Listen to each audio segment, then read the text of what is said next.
encostar. Olha aí, o nosso dedéu. Lá não tá faltando mais. É.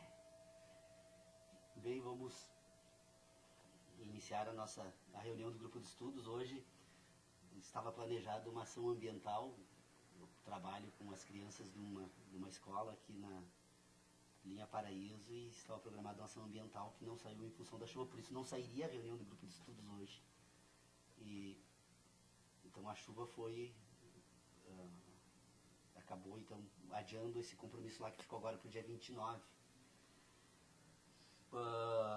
Talvez essa é a razão da Adriana, eu havia falado para ela dessa atividade e mais alguns participantes, mas quero agradecer a presença dos que se dispuseram a vir aqui hoje e as pessoas que nos acompanham também na internet.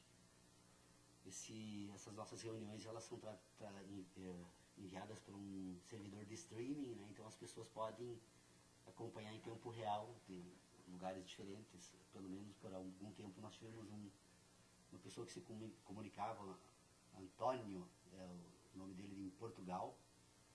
E algumas, depois as estatísticas nos mostram, e tem algumas pessoas que acompanham realmente as reuniões de outros lugares. Depois disponibilizamos esse material também no site do grupo de estudos. O que nós, já que temos novos participantes aqui na nossa reunião, o que nós estamos fazendo aqui então? Nós estamos nos reunindo desde 2006 com o propósito de tentar entender como funciona a inteligência humana. Ou seja, como é possível entender algo, como é possível pensar sobre o que entendemos e, por fim, como é possível falar sobre o que pensamos do que entendemos. Vocês percebem que há uma propositada divisão dessas questões em examinar o entendimento humano e examinar a capacidade humana de pensar e depois examinar a capacidade humana, então, de falar sobre esse sistema todo. Por que nós dividimos entendimento, a capacidade de entendimento, com a capacidade de pensar? Bom, primeiro, né, parte-se aqui do pressuposto de que o homem, né, a estrutura orgânica que nós denominamos homem, que pensa, ele faz isso em razão de um processo extremamente complexo que precisa ser identificado nas suas partes para tentar examinar cada uma delas, para depois explicar como é possível, então, essa capacidade de pensar. A primeira questão que a gente parte aqui, então, desse reconhecimento é de que os seres vivos se relacionam com o meio em que vivem de forma natural. Se nós formos examinar a ameba, que, segundo aquilo que nós temos por conhecimento do mundo da natureza, nos diz que é a estrutura orgânica mais rudimentar, e depois na outra ponta o homem, nós vamos perceber que essas duas estruturas, tanto o homem como a ameba, elas buscam a sobrevivência de forma permanente. Se a ameba não buscasse a sobrevivência, faltaria a ela algo que assegura a existência enquanto estrutura orgânica. Acontece com a ameba, acontece com o homem. Então há um complexo de relações naturais entre as estruturas orgânicas e a natureza, e que essas estruturas buscam a sobrevivência. Bom, para que elas possam sobreviver, elas estão permanentemente se reproduzindo. A ameba se divide, né? Tem até um processo lá dos mais rudimentares, acho que o Lucas está aqui, é meiose, né? Elas vão se repartindo, né, e se reproduzindo. E o ser humano, depois nessa outra ponta, então, dessa cadeia, também está permanentemente, seus tecidos orgânicos, desde o momento em que há a reunião das informações genéticas do homem e da mulher, o processo então que se estabelece além da sobrevivência é de uma permanente reprodução, tanto que, cessada a reprodução dessas estruturas orgânicas, nós dizemos então que houve a morte, né? A morte é o fim desse processo. Bom, se nós formos observar essas estruturas orgânicas, então lá a ameba e o homem, nós vamos perceber que há um processo natural de entendimento entre essas estruturas orgânicas e a natureza. O homem, quando se alimenta, ele não precisa dar nenhuma instrução ao seu corpo, e o corpo sabe perfeitamente o que fazer com o alimento. Ele se fere, o corpo sabe exatamente o que fazer ali para consertar aquele ferimento. Ele é atacado por determinadas estruturas orgânicas, as bactérias, os vírus, etc. e tal. conjunto de ações naturais desse organismo entram em ação para tentar a sobrevivência e essa manutenção dessa permanente reprodução. Então nós poderíamos dizer que há uma relação natural de entendimento entre as estruturas orgânicas e a natureza. Então o entendimento é algo natural. Porque essas estruturas só sobrevivem porque entendem o meio. Se a estrutura não soubesse sintetizar aminoácidos, uma série de processos orgânicos naturais, não fizesse isso de forma natural, entendesse as estruturas que chegam até ela para saber o que fazer, o que deve se descartar, o que deve se aproveitar, quais os elementos que são reunidos ali. Ou seja, o universo todo é um processo fenomênico tão extraordinário que seria possível, inclusive, sair até fora da estrutura orgânica e falar do próprio universo como um grande sistema de inteligência natural.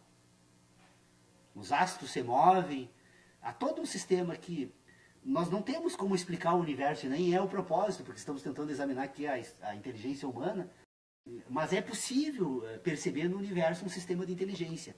E esse sistema de inteligência que envolve, então, o homem e envolve também os seres vivos, ela é natural. Nós estamos pesquisando sobre isso, aquilo que nós denominamos de ciência, então tem pesquisado sobre essas questões, e a gente percebe que quanto mais nós descobrimos, desvendamos alguns desses mistérios, mais ainda eles se demonstram grandiosos e suscetíveis de domínio completo. Né? Mas há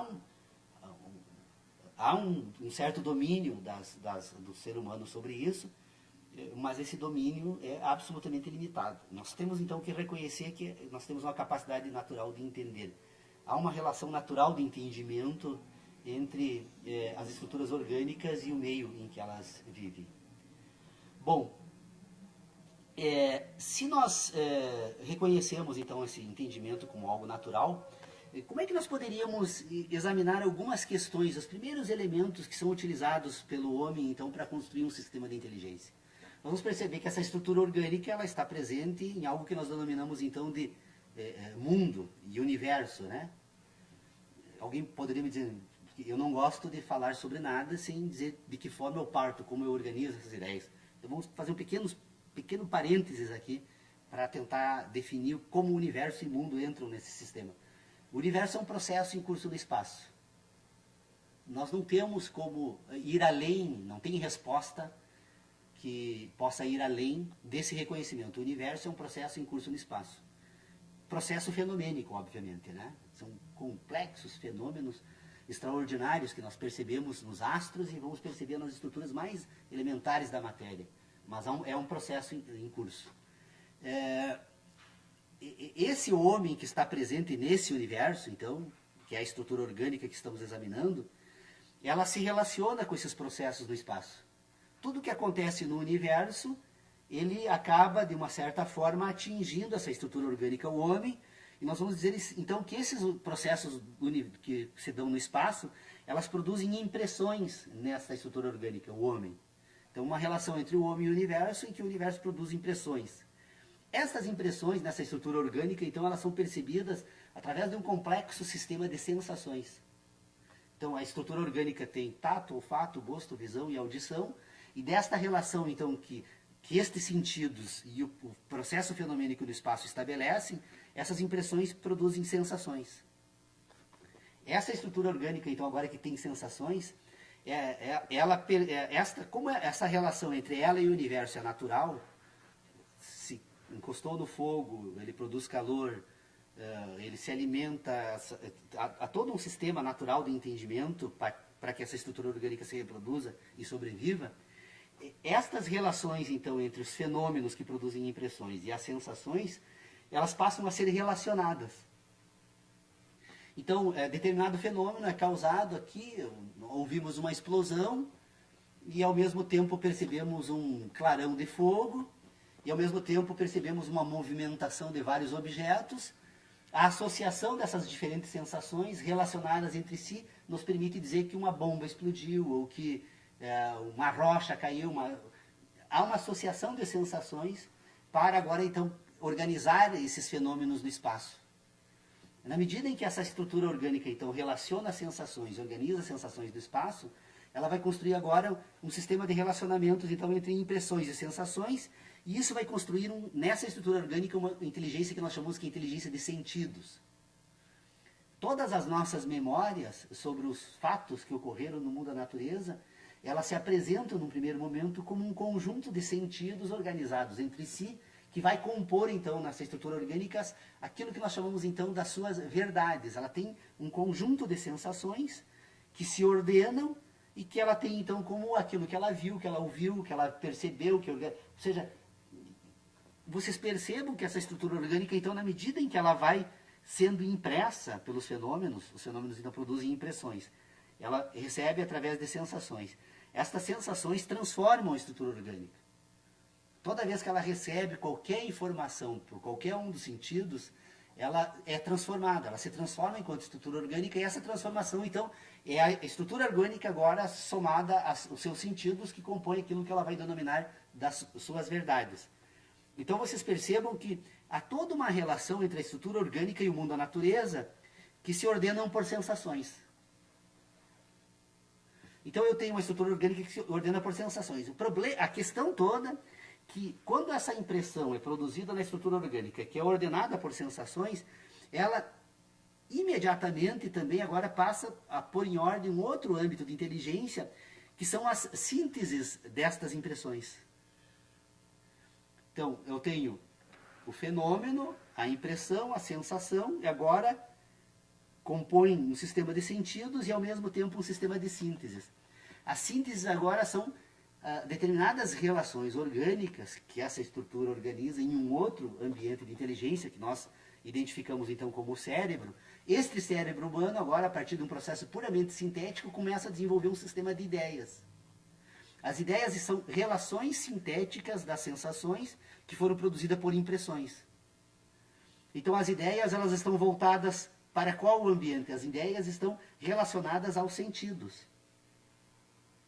Então, ao mesmo tempo que a estrutura orgânica aprende de forma natural, e eu posso assegurar para vocês que é um processo natural de inteligência extraordinário, que a filosofia, num certo sentido, procurou sempre deixar de lado nos exames da filosofia, até porque o ceticismo constrói todos os seus elementos de ação nesse ambiente. Então, nós temos que reconhecer que esse sistema de inteligência, que tem um mecanismo natural de inteligência, ele desenvolve um sistema de ideias, mas esse mecanismo natural de inteligência, ele é autônomo, ele funciona por si. As pessoas aprendem a caminhar não porque pensam, mas porque o sistema de inteligência vai naturalmente, lá nos primeiros passos do indivíduo, lá na sua primeira fase da infância, esse sistema de inteligência ele vai se ordenando entre si e o indivíduo vai naturalmente aprendendo a ter equilíbrio. Tanto que nós hoje nos movimentamos, tomamos uma série de atitudes sob o ponto de vista da natureza, sem sequer passar pela nossa cabeça a possibilidade de ter que pensar sobre isso. Então eu tenho um sistema... Olá, Júlio, seja bem-vindo. Todos nós temos um sistema de inteligência que se organiza de forma natural. Vocês podem fazer experiência, quem tem escada em casa, depois de você subir um determinado número de vezes os degraus de uma escada, você pode fazer isso durante a noite, que você sabe exatamente quando você dá o último passo na escada. Se você tentar pensar sobre quantos degraus você deve subir para chegar até o fim da escada, provavelmente você se perca e não tenha, até acabe se criando dificuldade para fazer o uso da escada. Mas se você subir uma escada durante a noite, você pode subir correndo completamente, o teu corpo sabe naturalmente o último passo e você sai caminhando sem problema nenhum, sem tropeçar em degrau algum. Porque é um sistema natural que organiza um sistema de inteligência em todos os indivíduos. Eu cito o exemplo da escada, entre tantos outros que poderiam ser citados. Então, esse processo sintético que constitui um sistema de ideias, agora ele desenvolve um sistema de inteligência que é ordenado num outro âmbito desse organismo. Ou seja, a inteligência de sentidos ela se dá em todo o organismo, desde as estruturas mais elementares às mais complexas. E a inteligência de ideias ela se organiza unicamente no cérebro. Por que isso? Porque estes processos naturais que produzem impressões e que são percebidos por sensações, eles produzem estímulos elétricos num sistema nervoso central que está composto em todo o cérebro do humano, né? E estas impressões elétricas, elas ordenam o cérebro produzindo relações entre diferentes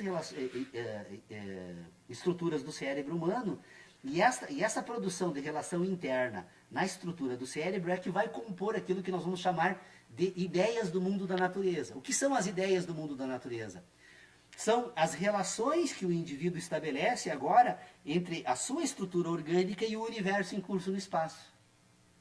Toda vez, né, que há uma relação entre a estrutura orgânica está presente no mundo, nós temos um processo que é o universo onde ela está presente no mundo, na medida em que essa estrutura orgânica agora relaciona as sensações com os fenômenos no universo, ela vai compor aquilo que nós vamos chamar de mundo do indivíduo. Todos nós indivíduos constituímos um mundo próprio. O Júlio César tem o mundo dele, o Hélio tem o mundo dele, o Daniel, o Guilherme tem o mundo dele, a Helene tem o mundo dele, o Paulo tem o mundo dele, o Lucas tem o mundo dele. Nós temos os nossos mundos, porque os nossos mundos são produzidos a partir das relações que nós estabelecemos entre as nossas sensações e o universo em curso no espaço. Ao desenvolver, ao constituir este mundo, agora, o indivíduo também agora relaciona as sensações entre si.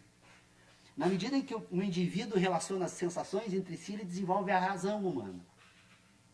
Então eu tenho a razão como as relações entre as sensações, eu tenho o mundo como a relação entre as sensações e o universo, e eu tenho o universo como um processo em curso no espaço.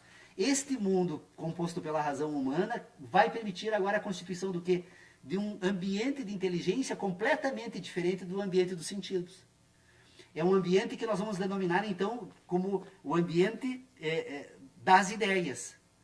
O ambiente das ideias é o ambiente da ciência.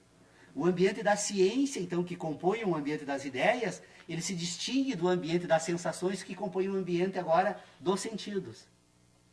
Então eu tenho um mundo de sentidos e eu tenho um mundo de ideias. Todos eles estão presentes na mesma estrutura que é a estrutura orgânica chamada homem. Mas eles se separam quando eles se organizam.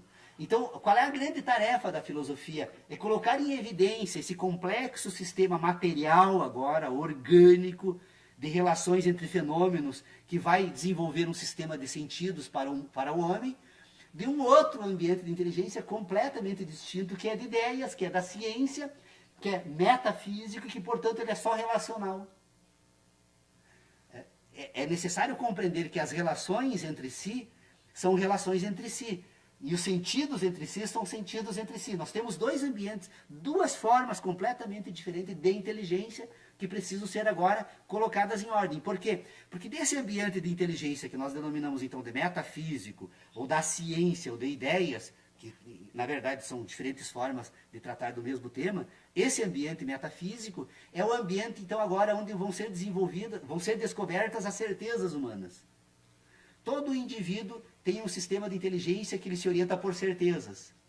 Mas nesse ambiente das certezas que o indivíduo compõe no mundo das ideias, ele também, por uma fatalidade desse sistema que ele acaba não dominando, ele vai levar junto para esse ambiente também o ambiente das suas crenças.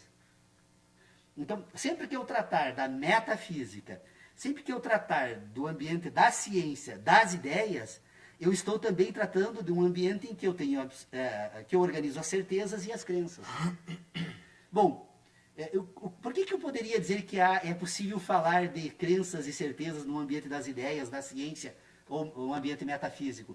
Porque esse ambiente das ideias, agora, ele vai produzir ideias que são produzidas por identidade. Ou seja, uma ideia pode ser exatamente igual à outra. Quando a ideia é igual à outra, uma ideia é igual à outra, ela se produz por identidade e ela desenvolve um sistema de certezas.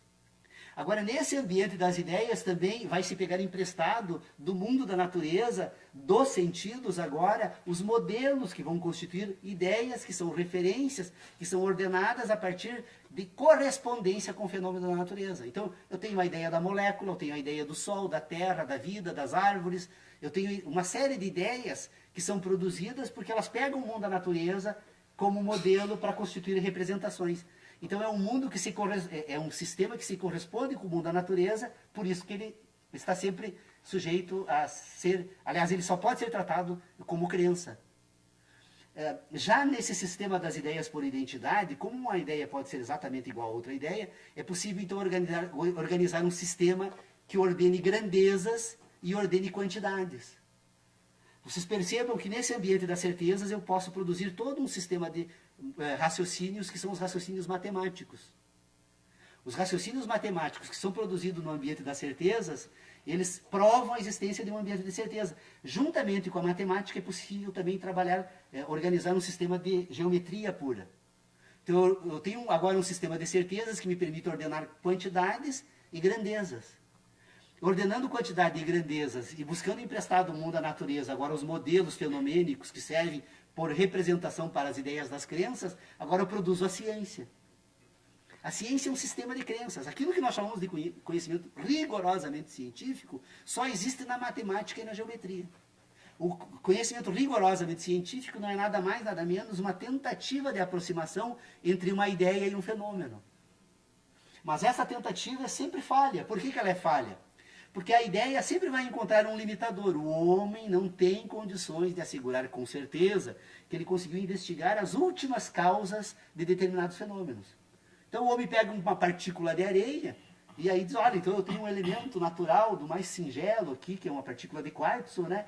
Vou separando essa partícula de quartzo até um determinado ponto, e aí o indivíduo sabe que ainda existem fenômenos ocorrendo naquela partícula, mas ele não consegue ir adiante, então ele desenvolve o quê? Um sistema científico da partícula de quartzo, que são ideias que buscam representações das partes desse fenômeno que nós conseguimos organizar. Mas sempre no limite de que há algo ainda ali que se encontra como fenômeno naquela partícula e que não consegue ser explicado. Podemos, aí, vai da preferência ou o método mais adequado que cada um pode encontrar para explicar esse fenômeno inicial, natural. Estaria ali então Deus como a última descoberta desse processo? O Deus seria então o quê? O grande coordenador desse sistema de inteligência natural que compõe o universo? Aliás, nós não conseguimos ir adiante. Tanto que vocês percebam que todo o conhecimento científico vai se refinando e num último ponto ele vai ter que colocar uma crença. Vai ter que reconhecer a existência de uma crença. Porque os fenômenos continuam.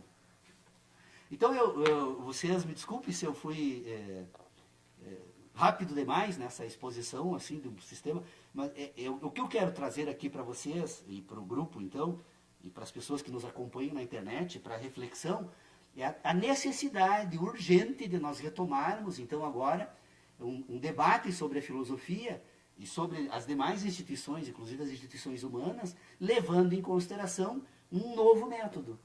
A necessidade de nós cobrarmos explicações, porque toda a ciência, todo esse sistema que nós denominamos de científico, ela tem uma estrutura formal e ela tem uma base material. Qual é a base material da ciência? São os fenômenos, é a matéria. Toda a ciência, em um determinado momento, alguém vai cobrar algo, mas você viu, ouviu, apalpou, cheirou, ou escutou o quê para garantir que tem uma matéria aqui? Porque todos os fenômenos da natureza que se apresentam para o homem, para análise, num ponto ou em outro, ela vai se apresentar como um fenômeno. É possível fazer uso de microscópio, telescópio, né? E tantas outras sistemas radioativos de leitura de informações através de processos nucleares, mas num determinado momento um fenômeno se apresenta para esses instrumentos e para a inteligência humana. Então toda a ciência tem uma base material. A base material, então, é a identificação última do fenômeno. E depois toda a ciência tem agora uma estrutura formal. Qual é a estrutura formal da ciência? São as relações que se estabelecem entre todos os fenômenos. Para que alguém possa dizer que num sistema de leitura nuclear de uma informação sobre a matéria, para que alguém possa dizer que ele efetivamente identificou lá naquela base material um elemento material, ele precisa agora explicar um conjunto de relações que ele vai estabelecer para, inclusive, explicar o funcionamento desse instrumento, que serve de instrumento de análise, e relacionando entre todos os fatos da ciência entre si, para produzir uma base formal desse sistema. Então, a ciência tem uma base formal que ela tem uma identificação ordenada na razão humana. Então, a razão humana, na verdade, ela compõe uma base formal de todas as ciências humanas. O indivíduo que desenvolve, que produz um mundo, que num determinado momento diz então que ele é possível falar de um mundo, Esse indivíduo produz esse mundo porque esse mundo, na verdade, é a base formal da sua ciência. São as relações que ele estabelece entre todas as suas sensações e que vai compor nesse indivíduo, então, uma base, uma estrutura formal de inteligência. Todos os indivíduos desenvolvem uma estrutura formal de inteligência. Aliás, René Descartes, quando escreveu o discurso sobre o método, ele, embora com palavras e expressões diferentes, mas ele basicamente diz o seguinte: todo indivíduo se sente suficientemente provido da capacidade de entender algo ao ponto de jamais imaginar ser necessário buscar emprestado de alguém. Por que todo indivíduo se sente suficientemente provido da capacidade de entender algo? Porque todo indivíduo, no curso da sua existência, que constitui agora como sujeito, ele produz uma estrutura formal de inteligência. Essa estrutura formal de inteligência, na verdade, é a ciência do indivíduo. Todo indivíduo tem um sistema de ciência. Esse sistema de ciência que permite agora, então, produzir um sistema de ideias, vai desenvolver essa estrutura formal de inteligência que tem identidade com o mundo que ele constitui. Então, a ciência do indivíduo é também o mundo do indivíduo. E todo indivíduo, tanto que nós vamos encontrar nas culturas humanas mais primitivas, as mais desenvolvidas, de uma forma ou de outra, eles têm um sistema científico. É a estrutura formal de inteligência pela qual eles se relacionam com o mundo. Algumas culturas privilegiam mais a inteligência de sentido e a outra privilegiam mais o sistema de ideias ou o sistema científico, né? Que em última análise também é um sistema moral. Então vocês percebam que a grande questão assim agora da cultura humana é identificar como esses elementos são constitutivos de outras estruturas de inteligência que vão servir agora para as instituições humanas. Ou seja, esse ambiente de sentidos que vai compor então o ambiente das verdades vai produzir também um sistema ético no indivíduo. O sistema ético do indivíduo está todo ele voltado para o ambiente das sensações, dos sentidos, que em última análise também vai se relacionar com o sistema de ações. E esse indivíduo agora que produz crenças, esse indivíduo agora que desenvolve certezas, esse indivíduo que produz uma ciência metafísica de ideias, ele agora vai desenvolver também um sistema moral. Percebam que a moral está focada no ambiente das ideias. A ética está focada no ambiente das sensações, dos sentidos, das ações, das verdades. Ora, a moral e a ética agora, se essa estrutura orgânica ela busca sobreviver a qualquer custo, é uma instrução da natureza, e essa sobrevivência agora permite, então, que num determinado momento ela passe a agir, a moral, a ética agora vai desenvolver também, dentro das instituições, um sistema político. Ou seja, a política agora é o meio pelo qual o homem busca realizar os seus interesses. Então, o homem pensa, sente e age. Temos 3 dimensões aqui perfeitas, né? Agora, para colocar em ordem um sistema filosófico, para retomar um debate na antropologia, na sociologia, na ciência política, na própria filosofia, porque o papel da filosofia não é outro senão ordenar as ideias. A filosofia não tem sentido sem essa função. E a filosofia que nós temos hoje, ao contrário de ordenar ideias, a filosofia é um caos, um completo caos, onde todos os filósofos, que em verdade são pensadores, se dizem filósofos, acabam transformando agora... e eu tentei deixar, porque como temos um sistema moral e um sistema ético, né, nós produzimos também um sistema ideológico. O sistema ideológico são sistemas de ideias. Os sistemas de ideias não necessariamente se correspondem com o mundo da natureza e não necessariamente se correspondem com um sistema moral. Embora ela componha um sistema moral, componha um sistema ético, a ideologia é uma ideologia por si. Ela pode simplesmente ignorar completamente o mundo da natureza e produzir certas ideias, crenças, né, das mais diferentes formas, sem absolutamente nenhum elemento material. Alguns até apontam uns, como por exemplo... ufologia, que por enquanto, né, os únicos elementos são baseados unicamente em sistemas puros de ideias e compõem. Então nós temos a possibilidade agora de pôr em ordem uma série de debates aí que são importantes para toda a humanidade, eu não tenho dúvida disso. Especialmente, eu faço questão sempre de trazer o máximo possível desse material aqui, que revela a existência de uma comunidade Mibiá-Guarani aqui na nossa região, exatamente porque eu há muito tempo venho acompanhando a vida deles e cada vez me encanto mais, Nós temos experiências humanas maravilhosas no planeta que, se nós pudermos aprender com esse mundo dos sentidos, e o Ibiá Guarani pode nos ensinar muita coisa, é possível fazer mudanças extraordinárias no mundo em que vivemos. Então, desculpe, eu falo demais, os novos, eu até não sei, poderiam se apresentar, os nossos... Eu sou o Rodrigo. O Rodrigo. Eu sou o Francisco. O Francisco. E você eu já conheci. Eu sou professor de geografia. Ah, eu conheci, é verdade, claro. Ah, que legal, professor Francisco, é verdade.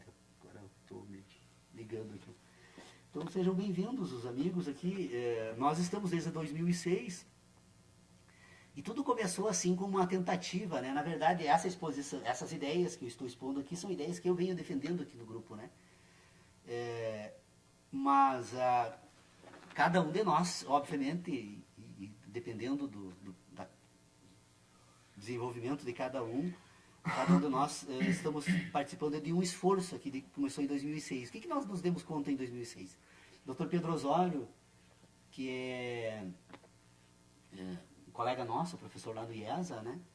Ele fez uma palestra aqui para nós em 4 de abril de 2006, em que ele tentou assim fazer um apanhado de toda a teoria do conhecimento, desde os pré-socráticos até a modernidade, né? Falando sobre a teoria do conhecimento. E aí, nessa exposição do Dr. Pedro Osório, nós nos demos por conta que nós precisávamos resolver um monte de problemas que enfrentávamos, então, em relação ao tema. Então, tiramos por propósito fazer a leitura da Crítica da Razão Pura, de Immanuel Kant. E eu confesso para vocês que eu li 17 páginas do livro até hoje, que é a introdução da Crítica da Razão Pura, e desde então eu decidi não levar a leitura adiante, embora tenha lido outra obra de Kant, que é o Manual dos Cursos de Lógica Geral, é uma obra extraordinária, praticamente desconhecida aqui no Brasil, embora traduzida pela Unicamp. Embora tenha lido então essa obra, mas a Crítica da Razão Pura eu não li até hoje, pretendo ainda fazer essa leitura até o fim. Mas as 17 primeiras páginas do Kant, ele traz questões para pensar, tanto que eu estou pensando até hoje sobre isso, e a razão de não ter levado a leitura adiante é exatamente porque percebi a necessidade de me preparar melhor para a leitura, porque como Kant escreveu uma obra e que ele anunciava no primeiro momento, isso está na sua na historiografia oficial de Kant, né? Ele anunciou um amigo que escreveria a Crítica da Razão Pura aos 47 anos, em 3 meses, e ele só concluiu a obra aos 57 anos, 10 anos depois. E se ele levou 10 anos para escrever a obra, eu não imagino que eu consiga ler ela numa semana, ou num mês, ou num ano, ou em tempo inferior a 10 anos. Então, como de 2006 até completar esses 10 anos é 2016, então tem ainda esses 2 anos que faltam para fazer a leitura. Mas pretendo, então nós começamos a fazer essa discussão, e aonde que foi, pelo menos para mim, o ponto de partida das descobertas desses estudos? Sobre a natureza dos juízos matemáticos. Em verdade, Kant, quando ele começa a expor um sistema de ideias, o principal e o ganho extraordinário dessa obra kantiana é exatamente colocar em evidência a existência de determinados juízos que, segundo ele, não se submeteriam à ideia de tempo. Seriam a priori, né? Por que a priori? Ele dizia o seguinte, que são juízos que independem da experiência. A matemática, segundo ele, seria então um juízo sintético a priori, porque todos os raciocínios matemáticos, eles, na verdade, se você refletir sobre ele se apresenta como algo que você pode tomar como a priori. Ou seja, ele não se subordina à necessidade de... enquanto que os fenômenos da natureza, eles se ordenam no espaço, né? Você sempre precisa do concurso da experiência para ter noção do juízo da experiência, né? Então, antes do juízo tem a experiência, então ele é a posteriori, o matemático não precisa da experiência. A matemática se apresenta como um juízo puro, então. E dessa reflexão sobre a natureza dos juízos puros, a descoberta da existência de um sistema de juízos puros e juízos impuros, puros porque eles são produzidos por identidade e impuros porque eles são produzidos por representação do mundo da natureza, dessa separação que eu comecei então a fazer os meus estudos. Mas o que nos levou assim a refletir sobre esses problemas, especialmente sobre a questão do ceticismo? Porque nós chegamos à conclusão, né, concordando com o que já havia feito René Descartes, de que nós não podemos ter certeza de absolutamente nada quando estamos examinando o mundo, a natureza. E o exemplo mais elementar, né, que nós trazemos aqui para a reunião do grupo, e que serviu também de instrumento de verificação de algumas das nossas ideias, é, por exemplo, as ideias que nós temos do mundo, da natureza. E as estrelas servem como um exemplo perfeito para essa representação. Ora, se eu sair à noite, eu dirigir o meu olhar para o firmamento, somente se eu fosse... aliás, eu seria tratado como um problema, como uma pessoa sem inteligência alguma, se eu dissesse que é possível imaginar que as estrelas, em verdade, não existem. Mas se nós formos pensar um pouco sobre esse tema, nós vamos perceber que essa ideia não é nem um pouco despropositada. Se nós tomarmos em consideração que aquilo que nós recebemos do mundo da natureza são representações das nossas sensações, então a sensação que eu tenho da estrela, ela é resultado de um processo fenomênico que parte então da estrela, um feixe de luz, e chega até a minha retina, e quando chega na minha retina, então eu recebo a sensação que vai ser utilizada na produção então da representação da ideia. Bom, o Sol está a 8 minutos e 27 segundos da Terra. Ou seja, se o Sol apagasse nesse exato momento, por uma razão desconhecida, que poderia isso ocorrer, nós ainda por 8 minutos e 27 segundos continuaríamos recebendo a luz e enxergando o Sol no lugar onde ele já não mais está. Bom, o Sol é 8 minutos e 27 segundos, é um tempo absolutamente insignificante para as grandezas humanas, né? Mas se nós levarmos em consideração a estrela polar, que está a 230 anos, então toda vez que eu olho para o firmamento e digo, lá está a estrela polar, em verdade eu estou falando da estrela polar de 1786. Porque ela saiu de lá, essa luz, em 1786, e só agora chegou na minha retina. Ora, a estrela polar está a 230 anos-luz, mas a ciência, os cientistas nos dizem que algumas estrelas estão a milhões de anos da Terra. Então, poderiam perfeitamente, nesse milhão de anos, ter desaparecido. E, no entanto, eu continuo olhando para o firmamento e dizendo que a estrela está lá. Então, essa dimensão universal dessa grandeza é importante para nos colocar na seguinte situação. E, em verdade, toda vez que nós pensamos sobre as sensações que os fenômenos produzem em nós, e não sobre o fenômeno. Eu não penso sobre a estrela, eu penso sobre a luz que a estrela produz na minha retina. Porque entre a minha sensação e a estrela agora tem uma escala de grandeza que se chama espaço. E nessa escala de grandeza que se chama espaço, há algo em movimento. E esse movimento é insuscetível de domínio. O professor de geografia, o professor Francisco aqui, então deixa eu trazer um exemplo que o Lucas nos colocou um dia numa discussão sobre o problema da fenomenologia. Estávamos vindo de São Miguel e o Lucas largava uma chave no colo e dizia, pai, que estranha essa chave. Nós estamos andando a 80 km por hora e, no entanto, a chave cai em linha reta no meu colo. E daí nós acabamos pensando sobre o assunto e percebemos que caía em linha reta porque ele estava também junto com a chave dentro do automóvel. Porque se ele estivesse parado na beira da estrada observando o fenômeno, ele perceberia que, em verdade, essa chave cai na vertical, mas cai também na horizontal, na mesma velocidade do carro. Mas ainda assim nós estaríamos enganados, porque se nós retirássemos então agora esse observador da beira da estrada e colocássemos fora do planeta Terra, ele perceberia que além de cair no sentido vertical horizontal, ele cairia também para a direita, porque a Terra se move. Aí retira esse observador para fora do sistema solar, nós teríamos que levar em consideração que a Terra se move em torno do Sol. E, portanto, agora ele tem um movimento elíptico sendo feito aqui. E, se é que é elíptico, né? Porque talvez as observações astronômicas, pela posição que nós estamos, nos dá sempre a impressão que os pontos são mais achatados. Quem sabe seja um fenômeno do movimento, sei lá. Estou apenas, né, agora trazendo uma coisa assim, sem fundamentação, só para pensar. Mas se retira esse indivíduo do sistema solar agora para observar essa chave, tem que levar em consideração o movimento do Sol em torno da galáxia. Aliás, a astrologia, que é uma crença desenvolvida há 3.000 anos antes de Cristo, que levou em consideração uma série de posições dos astros no universo para compor a astrologia, Se nós observarmos agora os mesmos astros, eles já se mudaram no espaço. Eles já alteraram a posição no espaço e, portanto, o universo de hoje não é o universo da época que foi concebida a astrologia e, portanto, esse universo todo está em um eterno movimento.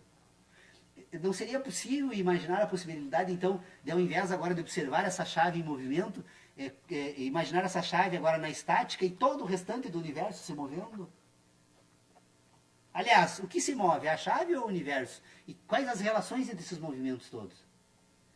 Tudo isso deve ser levado em consideração porque nós desenvolvemos um sistema de inteligência baseado em sensações.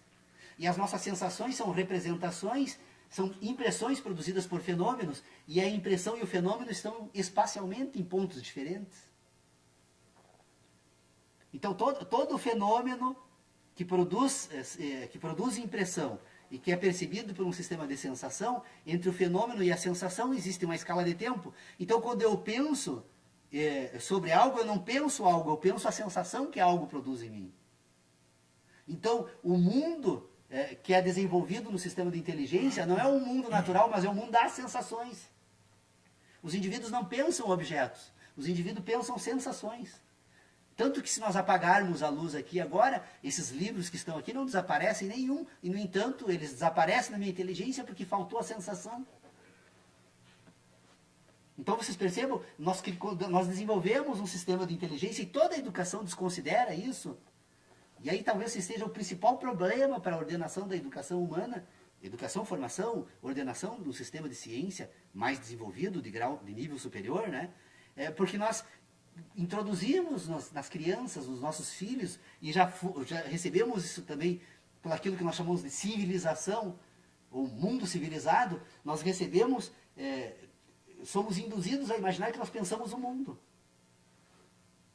Que, na verdade, quando pensamos sobre algo, estamos pensando os objetos. Nós não pensamos os objetos, nós pensamos as sensações que os objetos produzem em nós. E se pensamos as sensações que os objetos produzem em nós, temos que reconhecer que esses objetos que produzem impressões, ao produzir impressões, eles transformam o indivíduo. Então o indivíduo é resultado de um sistema de impressões que permanentemente está lhe transformando. Veja a diferença, a questão da cultura guarani exatamente está nesse sentido. Olha, qual é a diferença da nossa cultura, a civilizada, para o Guarani? O Guarani, quando ele tem todo o esforço cultural, né, é no sentido de tentar fazer com que os indivíduos, no máximo, aprimorem as relações entre sensações e mundo natural. E a nossa cultura civilizada, ela busca ao máximo transformar uma relação entre as ideias e o mundo natural. Só que entre as ideias e o mundo natural, na nosso sistema educacional, nós tiramos o mundo dos sentidos. Nós tiramos o sentido do indivíduo. Tanto que o indivíduo, quando cobra explicações sobre os sentidos, a primeira coisa foi Deus. Isso é desconhecido. Isso é a ciência.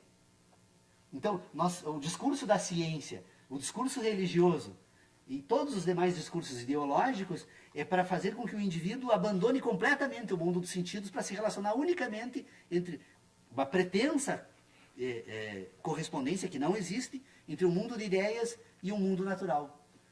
É por isso que o Júlio, que está estudando comigo filosofia e ética no curso de Direito esse ano, nós estamos examinando Hans Kelsen, vivo insistindo, né? Todo esforço de Hans Kelsen na teoria pura do direito é constituir um sistema como eles chamam, um sistema de conteúdo espiritual objetivo. Ou seja, eu vou pegar a objetividade agora da natureza e de empréstimo da objetividade natural, agora eu vou constituir um sistema de ideias.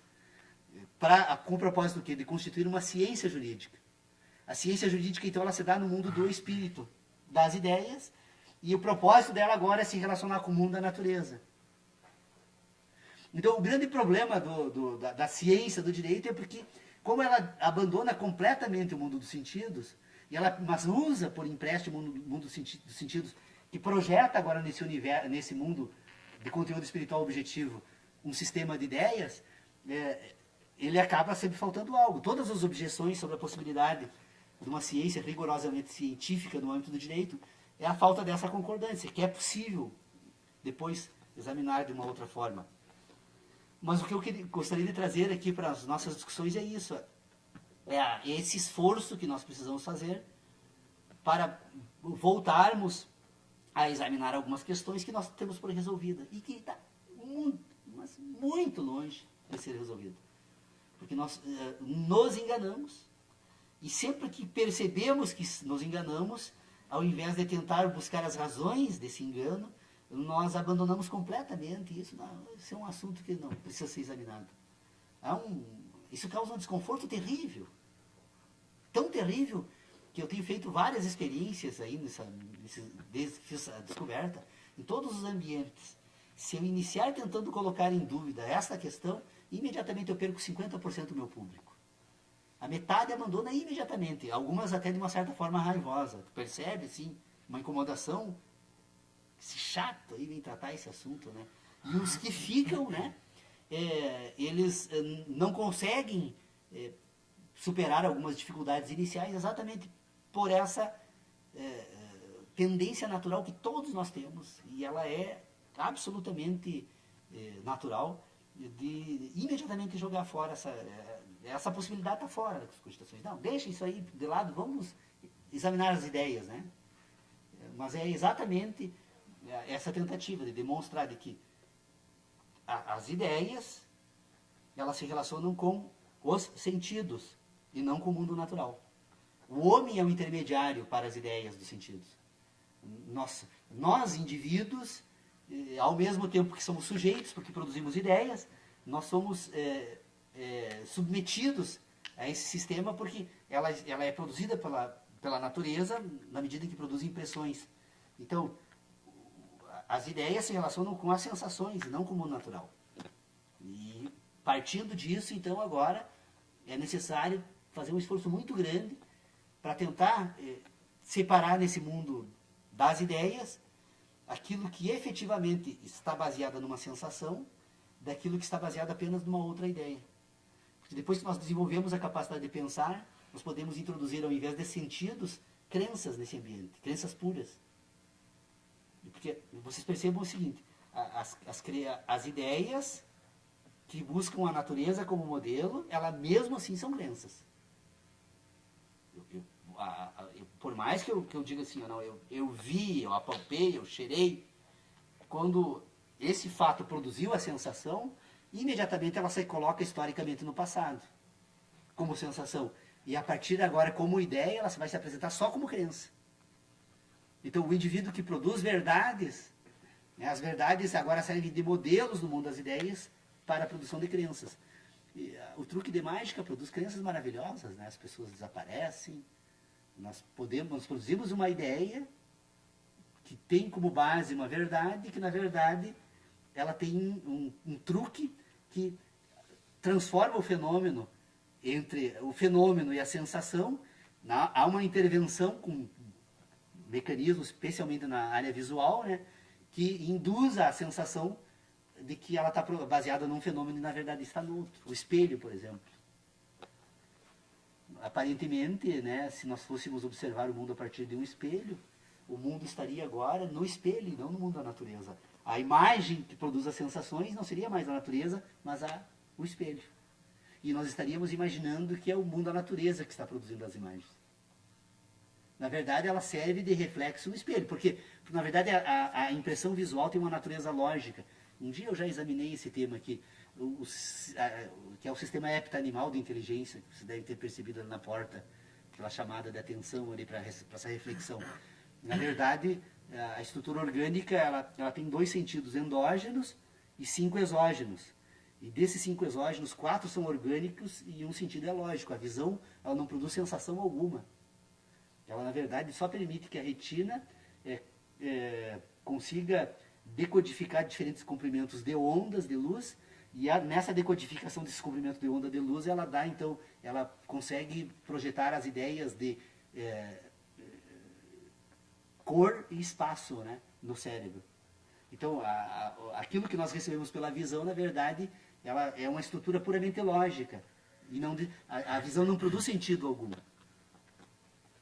Ela não é uma sensação como a audição, que ela ações que chegam até a estrutura orgânica e produzem, então, no aparelho auditivo, uma impressão.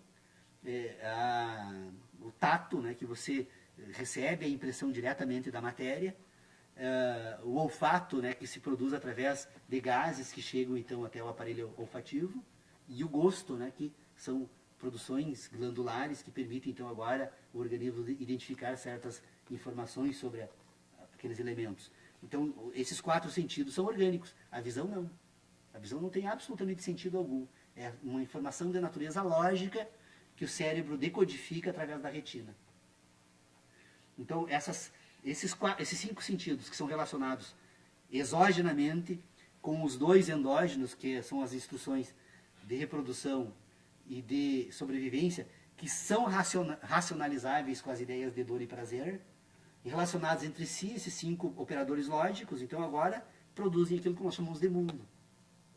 O mundo do homem, então, é um conjunto de relações orgânicas e lógicas, a partir então dessa estrutura que ele tem, que são os 5 sentidos exógenos e os 2 endógenos, que vai produzir então um operador lógico relacional hepta-animal. Por que são hepta? Porque são 7 que se relacionam.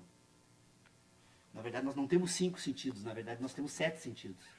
E as relações entre esses 7 sentidos é que vão dar agora sentido às ideias que produzem agora, então, aquilo que nós denominamos de ciência.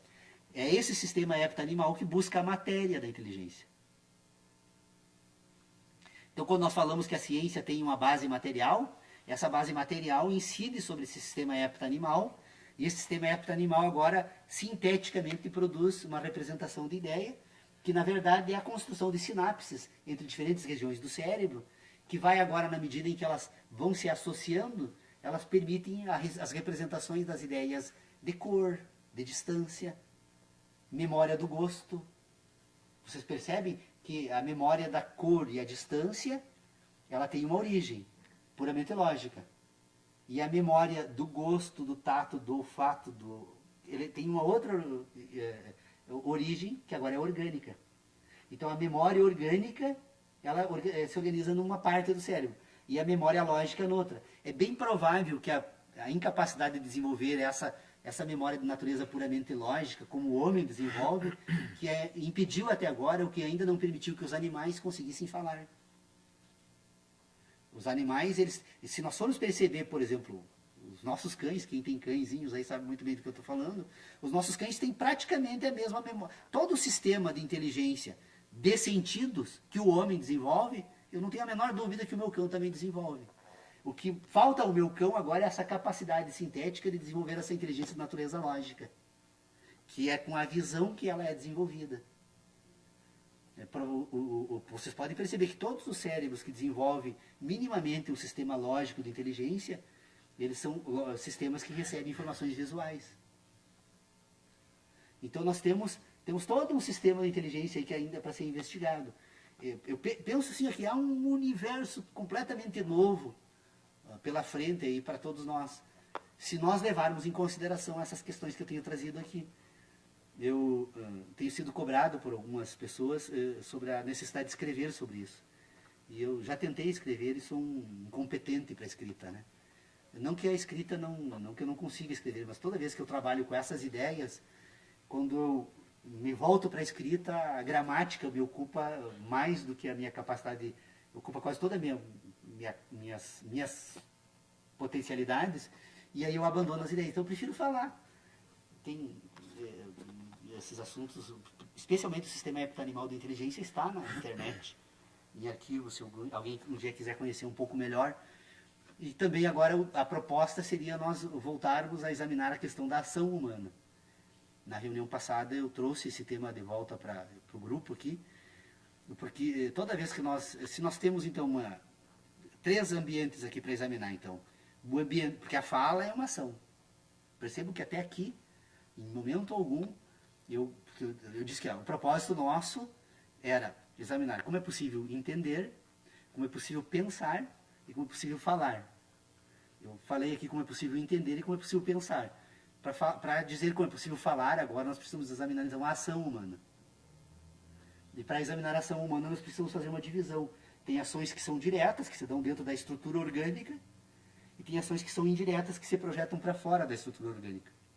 A fala é uma ação indireta, de sentido. porque ela se projeta para fora do indivíduo.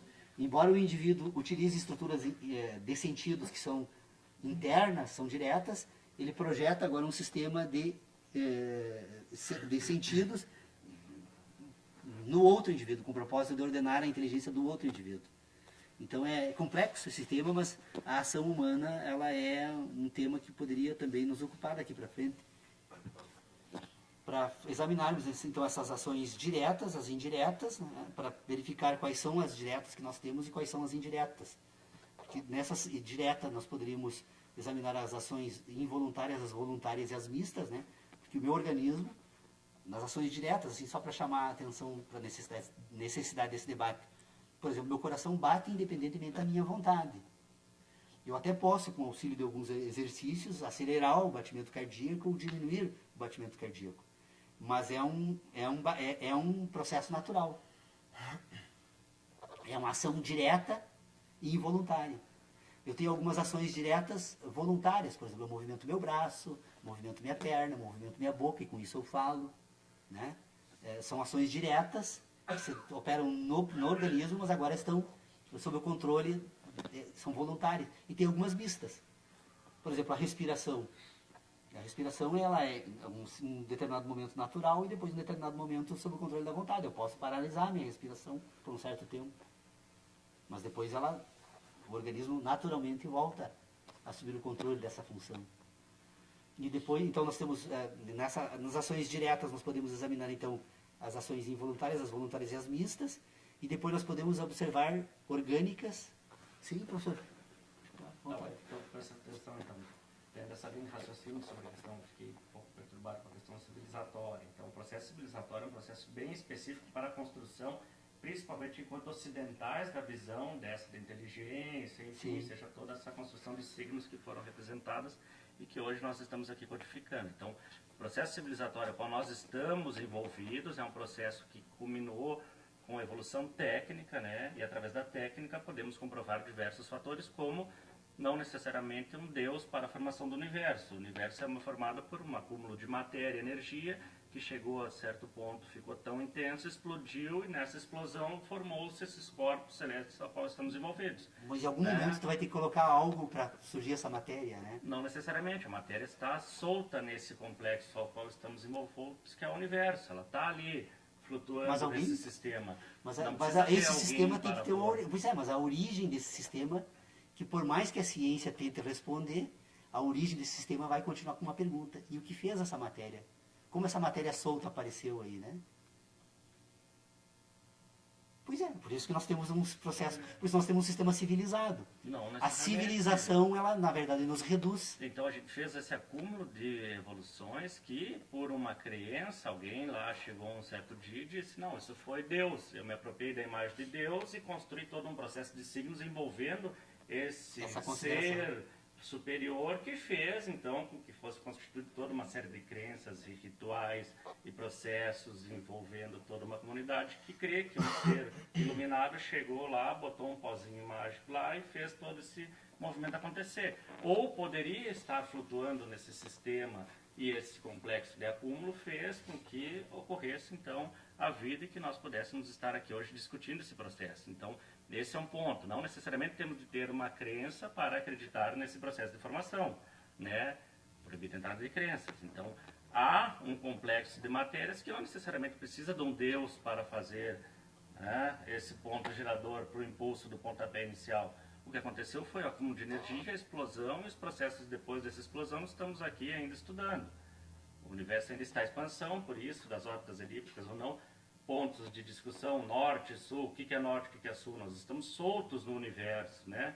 Não existe norte e sul, foi uma convenção posta dentro do nosso processo civilizatório eurocêntrico, que o norte era onde eles estavam, que ficou como sendo a parte superior, e nós, não civilizados, ou do sul, embaixo, dominados. Então, um processo de modificações que fizeram essa imposição, né? Dentro da crença ocidental que nós estamos aqui regendo. Então, filosoficamente, dentro do processo de construção do saber, eu me identifico mais com a questão genealógica do Foucault, que faz todo o resgate, então, desse processo e acúmulo de técnicas, que fez com que surgisse, então, ocidentais, né, fez com que surgisse então esse processo de signos, esses arranjos do corpo social ao qual estamos envoltos e ao qual muito prepotentemente nos chamamos de civilizados, né? Perfeito. Megalomaníacos, a ponto de dizer que quem vive numa cultura não tão técnica, né, com não tanta sofisticação ou com tanta modernicidade, não é civilizado, muito pelo contrário. Aí entra a questão ética da discussão, o que é, o que não é. Né? Como é que eu vou me dizer civilizado e ele não civilizado? Há um ponto muito significativo nessa discussão, e tanto na discussão da questão da natureza, que se retirou das discussões ocidentais, né? O convívio mambé com a natureza é outra realidade a qual nós teríamos que ir lá e nos civilizarmos, né? A relação deles para com a natureza, esse complexo de signos, significados e gestões do planeta e dos processos naturais é outro, né? De respeito, de aproximação. Então há explicações muito simplistas, digamos assim, né? Como surge o trovão. O trovão é porque Tupã, Pambaé tá brabo, foi lá e castigou nós que estamos aqui, veio a tempestade e fez os arranjos, então, do corpo da natureza. Algum elemento natural da forma de energia que estava lá naquela árvore interferiu de forma a desalinhar esse processo, ela foi castigada então por Deus dentro da crença deles e a árvore morreu com raio, né? Processo de rearranjos. Mas nós, enquanto ocidentais, enquanto questão de formação de saber, temos essa acumulação, né? Acumulação de saberes, acumulação de signos, acumulação de processos que nos resultam em discussões muito específicas para a questão genealógica do saber, né? Ou a questão genealógica da formação das teorias e das crenças. Então, o que a gente pode fazer de leitura crítica, né? O processo ocidental, que nós somos condicionados a sermos dominados, ou sermos dominadores enquanto seres e enquanto gênero, né? O gênero masculino é, por uma construção de signos, de representações, o ser superior que subjugou de diversas formas as mulheres, né? E a qual hoje nós vivemos nesse conflito dualógico, dialético, seja lá qual for, para reinserir a mulher enquanto ser, né, na nossa civilização. Né? Então é um processo distinto, essa questão mais pura da filosofia, da discussão das formações, das matérias e das energias, é uma questão importante a gente fazer essa discussão, digamos assim, como marco referencial. Né? Essas discussões que você faz são absolutamente pertinentes e fantásticas, e a gente até acha assim. Só que nós não tratamos desses temas dessa forma. Quando eu falei em Deus ali, foi só assim, ó, uma resposta. Obviamente não estou sustentando nenhuma ideia. Até porque se eventualmente a ideia de Deus que se tem hoje fosse aceita dessa forma, se cobraria a explicação. Então, tudo bem, foi Deus, mas e Deus quem fez Deus? Né? Pronto, aí nós voltaríamos ao ponto de partida. Então não é essa.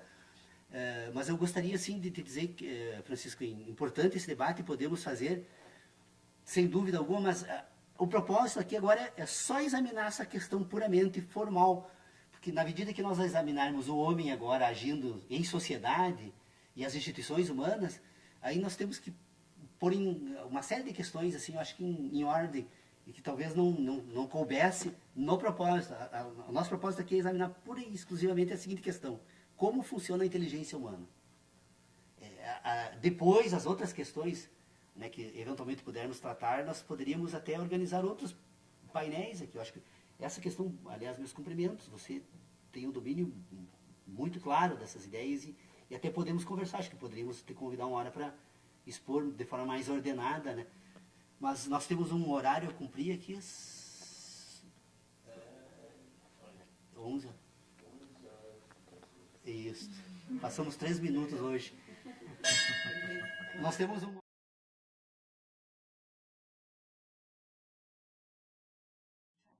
Encostado. Olha aí, o nosso dedéu. Lá não está faltando mais. Bem, vamos iniciar a reunião do grupo de estudos. Hoje estava planejada uma ação ambiental eu trabalho com as crianças de uma escola aqui na linha Paraíso e estava programada uma ação ambiental que não saiu em função da chuva, por isso não sairia a reunião do grupo de estudos hoje. E então a chuva foi, acabou então adiando esse compromisso lá que ficou agora para o dia 29. Talvez essa razão da Adriana, eu havia falado para ela dessa atividade e mais alguns participantes, mas quero agradecer a presença dos que se dispuseram a vir aqui hoje e as pessoas que nos acompanham também na internet. Essas nossas reuniões elas são enviadas para um servidor de streaming, né? Então as pessoas podem acompanhar em tempo real de lugares diferentes. Pelo menos por algum tempo nós tivemos uma pessoa que se comunicava, Antônio, é o nome dele, em Portugal. E algumas, depois as estatísticas nos mostram, e tem algumas pessoas que acompanham realmente as reuniões de outros lugares. Depois disponibilizamos esse material também no site do grupo de estudos. O que nós, já que temos novos participantes aqui na nossa reunião, o que nós estamos fazendo aqui então?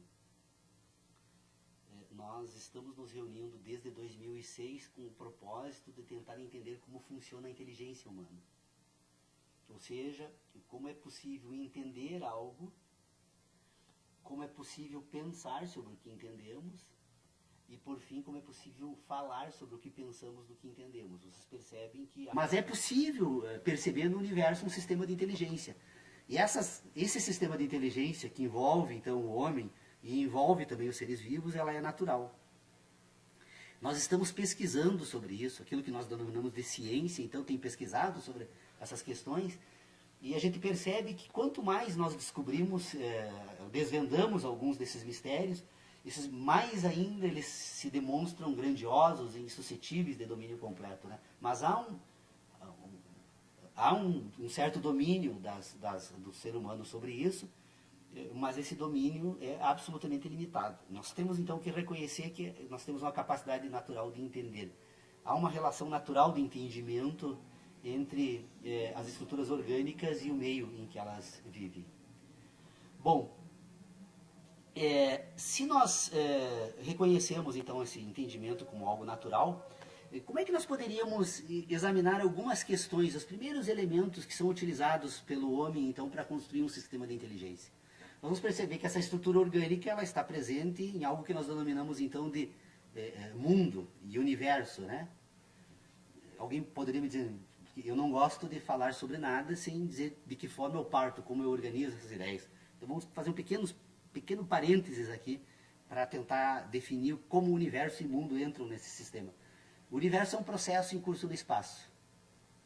Nós não temos como ir além, não tem resposta que possa ir além desse reconhecimento. O universo é um processo em curso no espaço.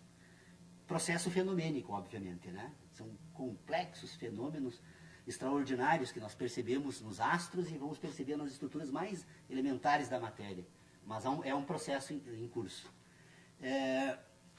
Esse homem que está presente nesse universo, então, que é a estrutura orgânica que estamos examinando, ela se relaciona com esses processos. Há uma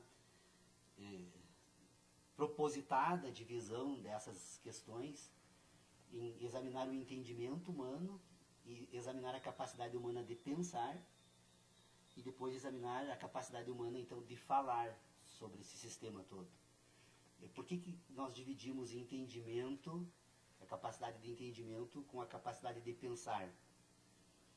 Bom, primeiro, né, parte-se aqui do pressuposto de que o homem, né, a estrutura orgânica que nós denominamos homem, que pensa, ele faz isso em razão de um processo extremamente complexo que precisa ser identificado nas suas partes para tentar examinar cada uma delas, para depois explicar como é possível, então, essa capacidade de pensar. A primeira questão que a gente parte aqui, então, desse reconhecimento é de que os seres vivos se relacionam com o meio em que vivem de forma natural. Se nós formos examinar a ameba, que segundo aquilo que nós temos por conhecimento do mundo da natureza, nos diz que é a estrutura orgânica mais rudimentar, e depois na outra ponta o homem, nós vamos perceber que essas duas estruturas, tanto o homem como a ameba, elas buscam a sobrevivência de forma permanente. Se a ameba não buscasse a sobrevivência, faltaria a ela algo que assegura a existência enquanto estrutura orgânica. Acontece com a ameba, acontece com o homem. Então, há um complexo de relações naturais entre as estruturas orgânicas e a natureza, e que essas estruturas buscam a sobrevivência. Bom, para que elas possam sobreviver, elas estão permanentemente se reproduzindo. A ameba se divide, né? Tem até um processo lá dos mais rudimentares, acho que o Lucas está aqui, é meiose, né? Elas vão se repartindo, né, e se reproduzindo. E o ser humano, depois nessa outra ponta, então, dessa cadeia, também está permanentemente, seus tecidos orgânicos, desde o momento em que há a reunião das informações genéticas do homem e da mulher, o processo, então, que se estabelece além da sobrevivência é de uma permanente reprodução. Tanto que, cessada a reprodução dessas estruturas orgânicas, nós dizemos, então, que houve a morte, né? A morte é o fim desse processo. Bom, se nós formos observar essas estruturas orgânicas, então, lá a ameba e o homem, nós vamos perceber que há um processo natural de entendimento entre essas estruturas orgânicas e a natureza. O homem, quando se alimenta, ele não precisa dar nenhuma instrução ao seu corpo, e o corpo sabe perfeitamente o que fazer com o alimento. Ele se fere, o corpo sabe exatamente o que fazer ali para consertar aquele ferimento. Ele é atacado por determinadas estruturas orgânicas, as bactérias, os vírus, etc. e tal. Um conjunto de ações naturais desse organismo entram em ação para tentar a sobrevivência e essa manutenção dessa permanente reprodução. Então nós poderíamos dizer que há uma relação natural de entendimento entre as estruturas orgânicas e a natureza. Então o entendimento é algo natural. Porque essas estruturas só sobrevivem porque entendem o meio. Se a estrutura não soubesse sintetizar aminoácidos, uma série de processos orgânicos naturais, não fizesse isso de forma natural, entendesse as estruturas que chegam até ela para saber o que fazer, o que deve se descartar, o que deve se aproveitar, quais os elementos que são reunidos ali. Ou seja, o universo todo é um processo fenomênico tão extraordinário que seria possível, inclusive, sair até fora da estrutura orgânica e falar do próprio universo como um grande sistema de inteligência natural. Os astros se movem, há todo um sistema que nós não temos como explicar o universo, nem é o propósito, porque estamos tentando examinar aqui a inteligência humana do espaço. Tudo que acontece no universo, ele acaba, de uma certa forma, atingindo essa estrutura orgânica, o homem, e nós vamos dizer, então, que esses processos que se dão no espaço, elas produzem impressões nessa estrutura orgânica, o homem. Então, uma relação entre o homem e o universo, em que o universo produz impressões. Essas impressões nessa estrutura orgânica, então, elas são percebidas através de um complexo sistema de sensações. Então, a estrutura orgânica tem tato, olfato, gosto, visão e audição, e desta relação, então, que estes sentidos e o processo fenomênico do espaço estabelecem, essas impressões produzem sensações. Essa estrutura orgânica, então, agora que tem sensações, como essa relação entre ela e o universo é natural, se encostou no fogo, ele produz calor, ele se alimenta, há todo um sistema natural de entendimento para que essa estrutura orgânica se reproduza e sobreviva. Estas relações, então, entre os fenômenos que produzem impressões e as sensações, elas passam a ser relacionadas. Então, determinado fenômeno é causado aqui, ouvimos uma explosão, e ao mesmo tempo percebemos um clarão de fogo, e ao mesmo tempo percebemos uma movimentação de vários objetos. A associação dessas diferentes sensações relacionadas entre si nos permite dizer que uma bomba explodiu, ou que uma rocha caiu. Há uma associação de sensações para agora, então, organizar esses fenômenos no espaço. Na medida em que essa estrutura orgânica, então, relaciona as sensações, organiza as sensações do espaço, ela vai construir agora um sistema de relacionamentos, então, entre impressões e sensações, e isso vai construir, nessa estrutura orgânica, uma inteligência que nós chamamos de inteligência de sentidos. Todas as nossas memórias sobre os fatos que ocorreram no mundo da natureza, elas se apresentam, num primeiro momento, como um conjunto de sentidos